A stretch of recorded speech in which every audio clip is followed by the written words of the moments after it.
Amada igreja, Deus tem seus planos. Para cada um de nós, Deus tem seus planos. Nosso Deus tem controle sobre o tempo, espaço, história, geografia.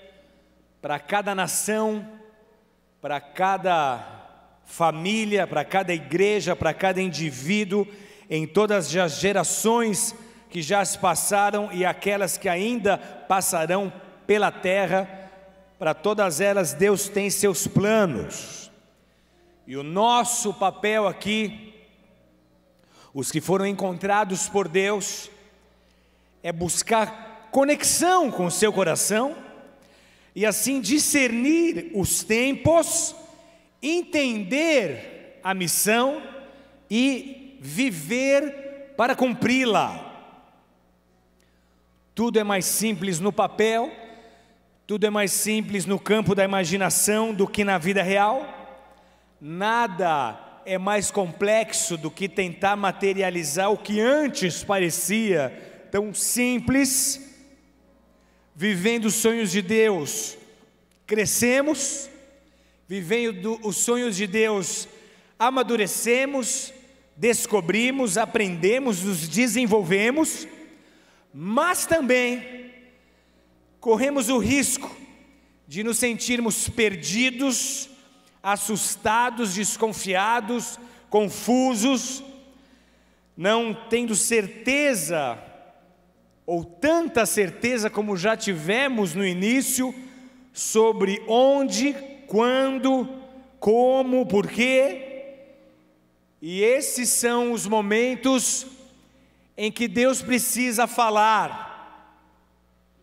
Em momentos assim, a voz do homem não é e não será suficiente, mas em momentos assim, Deus precisa falar. Abra sua Bíblia comigo em Jeremias 12, versos de 1 a 6.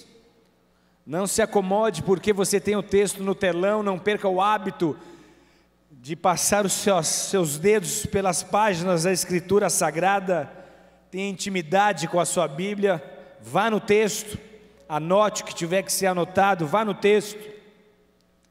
Deixe o telão para aqueles que não trouxeram a sua Bíblia. E o texto diz assim, são palavras de Jeremias o profeta: justo serias, ó Senhor, ainda que eu entrasse contigo num pleito,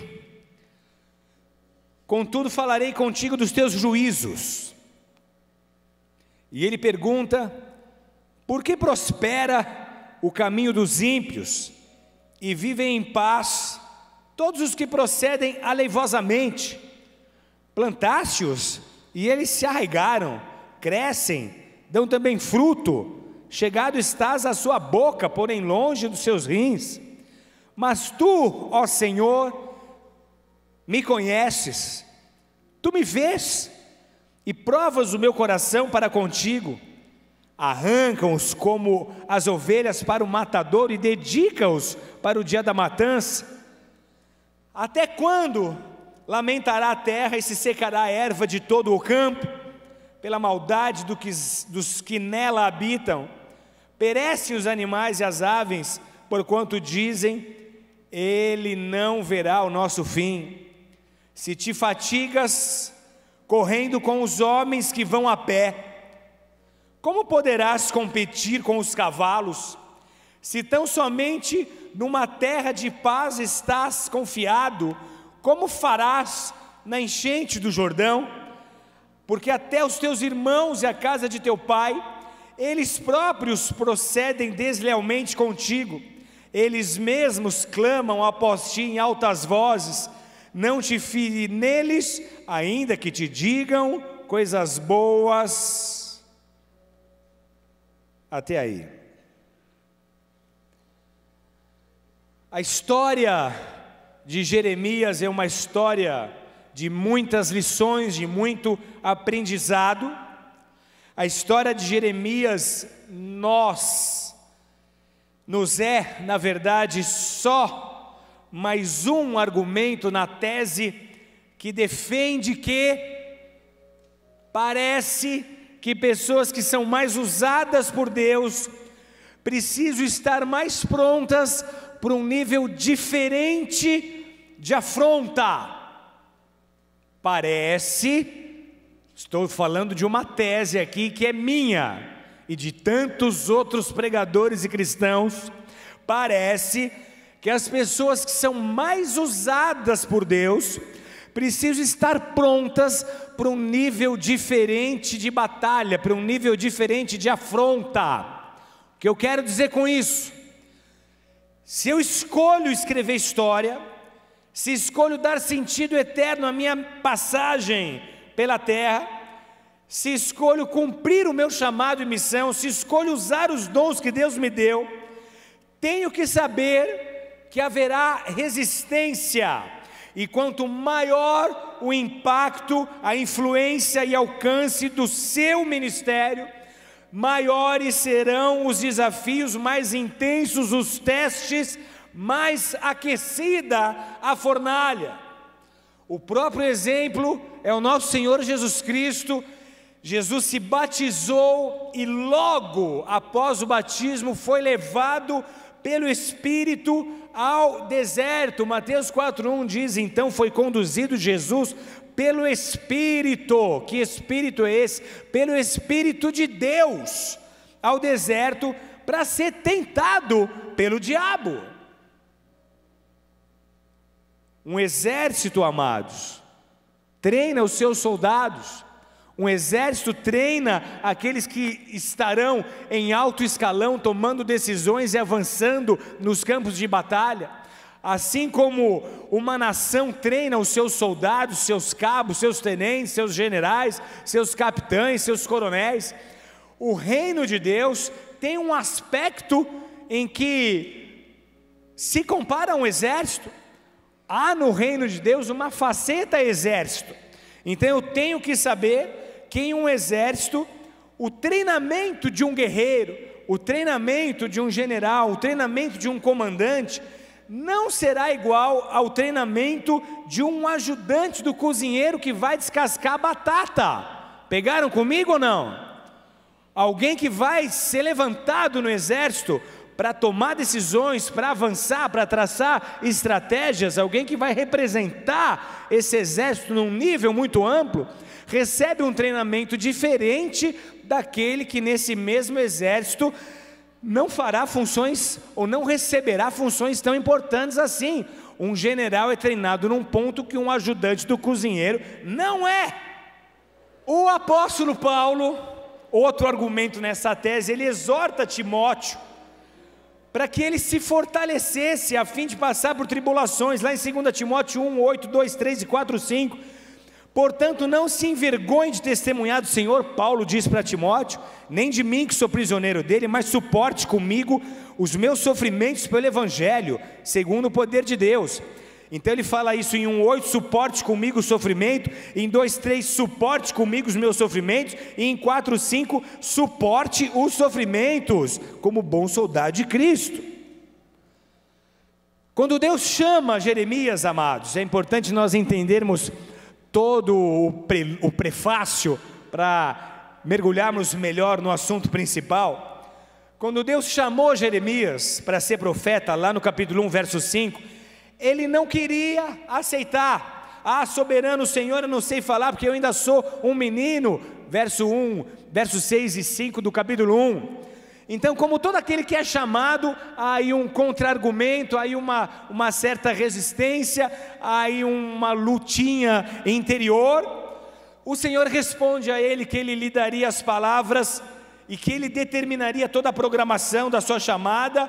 Ele se compromete com Jeremias, ele diz, Jeremias 1,8, não temas diante deles, porque eu estou contigo para te livrar. O Senhor provê os recursos necessários, como faz com todo aquele que ele chama, para que Jeremias resistisse o que de mal os homens pudessem fazer a ele.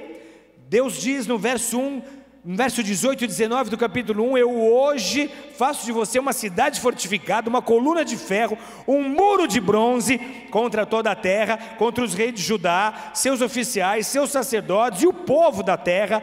Eles lutarão contra você, mas não o vencerão, pois eu estou com você e o protegerei.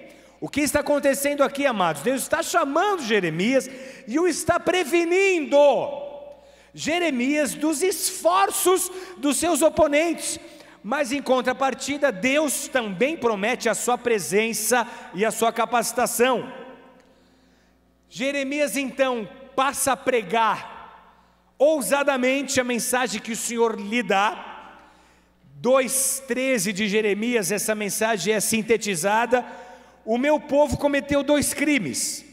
Eles me abandonaram a mim, a fonte de água viva, e cavaram as suas próprias cisternas rachadas, que não retêm água. Então, qual que era a pregação do profeta? Ele expõe a infidelidade, a insensatez do povo por ter abandonado os propósitos de Deus para seguir a voz do seu coração e os ídolos que prometiam satisfazer as suas necessidades. Sabe como isso acontece? Você está envolvido com as coisas de Deus, mas daqui a pouco você tem uma necessidade e você, em vez de esperar essa necessidade em Deus, você sai, você abre mão do propósito de Deus, da história que está escrevendo, para buscar a satisfação dessa cidade do seu jeito, da sua forma. Eu quero casar, e aí você abandona o teu propósito com Deus para ir para uma situação em que você acha que ali você vai encontrar alguém melhor do que Deus poderia preparar para você. Pegaram ou não? Então ele expõe a infidelidade, a insensatez desse povo. Esse tipo de pregação irrita as pessoas, irritou muita gente. Por quê? Porque quando você lida como pregador, como pastor, como pai, quando você lida com corações quebrantados, expondo o pecado, expondo o engano, expondo o erro, a resposta é de gratidão. Essa pessoa pode até não gostar, mas lá na frente ela vai te agradecer.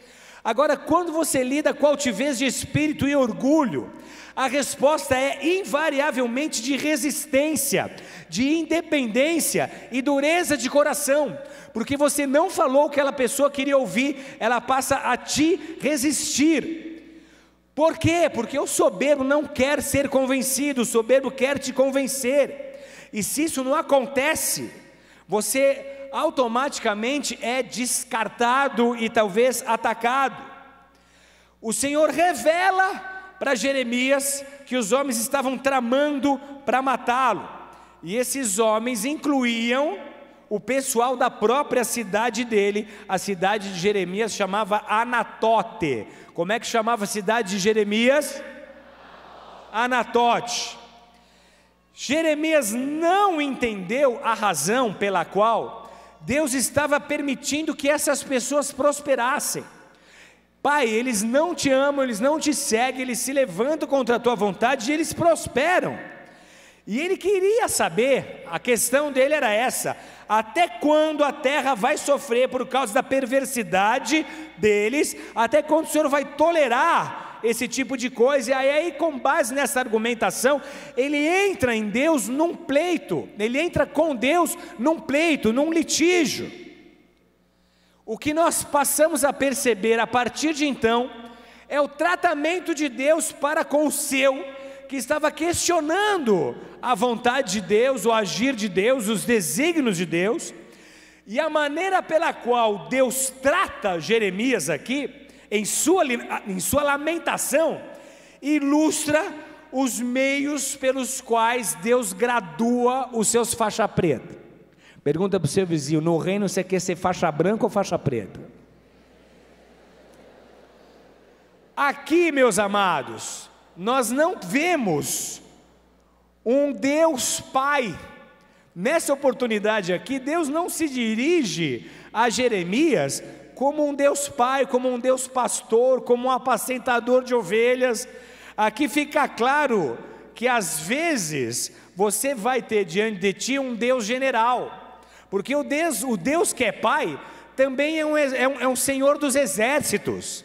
Um Deus que é amoroso, um Deus que é compaixão, às vezes também está te envolvendo numa guerra que Ele lidera.